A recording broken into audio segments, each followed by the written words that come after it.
Two dangerous situations remain unresolved. That is the subject of this evening's Talking Points memo. Almost everywhere I went this 4th of July weekend, people stopped me asking why the country's in such a mess. No question if folks are concerned, some of them very angry. In Iraq, this man, the terrorist thug al-Baghdadi, openly threatening America, Jordan, and other countries, saying that his ISIS army will attack. Incredibly, Baghdadi was in U.S. custody, but the Defense Department let him go during the Bush administration. Now he heads up perhaps the most powerful terrorist organization in the world. Another big screw-up in the war on terror. As you may know, the ISIS army is an offshoot of al-Qaeda, now occupying thousands of square miles in Iraq and Syria. It's well-armed, well-funded, wants to kill Americans. Yet, President Obama has done very little to constrain ISIS. In fact, it looks like the president doesn't know what to do. And certainly Baghdadi does not fear the USA. A brutal situation that is about to get much worse. But even more upsetting to some Americans is the chaos on the southern border. Over the weekend, a Border Patrol agent, Hector Garza, openly criticized the Obama administration. We have a situation right now where federal government is pretty much aiding and abetting and facilitating the smuggling of these individuals, of these illegal aliens. These illegal aliens cross our borders illegally. We apprehend these illegal aliens that pretty much surrender themselves because they know that they're getting a free pass. This is an organized, it's an orchestrated situation. It's orchestrated by the drug cartels, and it's pretty much a rampant abuse of our immigration system. Now, Mr. Garza is a spokesperson for the National Border Patrol Council for the Laredo, Texas sector, and his opinion is echoed by many federal agents we have spoken with. On the state level, Texas Governor Rick Perry, equally blunt. What has to be addressed is the security of the border. You know that, I know that, the President of the United States knows that. I don't believe he particularly cares whether or not the border of the United States is secure. President Obama is traveling to Texas this week, but is not going to the border. That strikes talking points as very strange. Ed Henry will have a report in just a few moments. The president has made a few statements about the border meltdown, but not many, perhaps because the stats are so grim.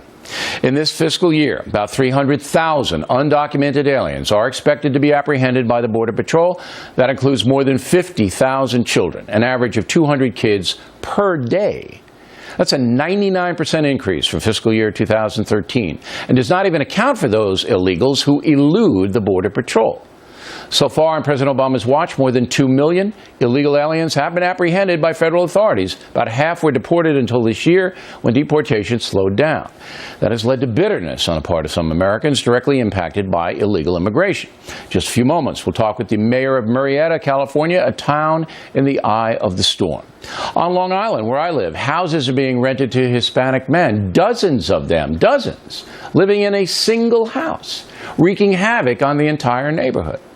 And all over the USA, social problems are arising because of the influx of migrants. Again, the Obama administration seems unprepared to deal with the problem. Late today, the AP reported there's no plan to send immigrant children back to their countries yet. No plan. Last week, ABC News reported the situation this way. Melissa here brought her 5-year-old son on the journey, starting in Honduras, then 8 days on a bus through Mexico, across the Rio Grande by raft to McAllen, Texas, 4 nights in a Border Patrol processing center, and then by bus to Maryland. All with just one promise: show up in court today at 10 o'clock in the morning in Baltimore. ABC News was there. She was not. She wasn't at the Maryland address she gave either. Border Patrol sources say fewer than 20% ever show up as promised. That's a disaster, and every fair-minded person knows it.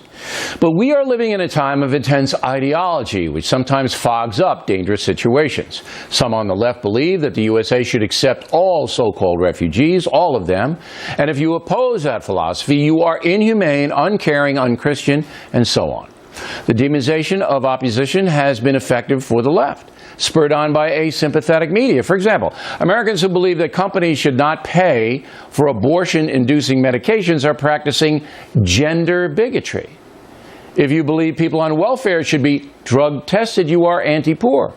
If you believe an ID should be shown at the voting booth, like they do in Canada, you are anti-poor.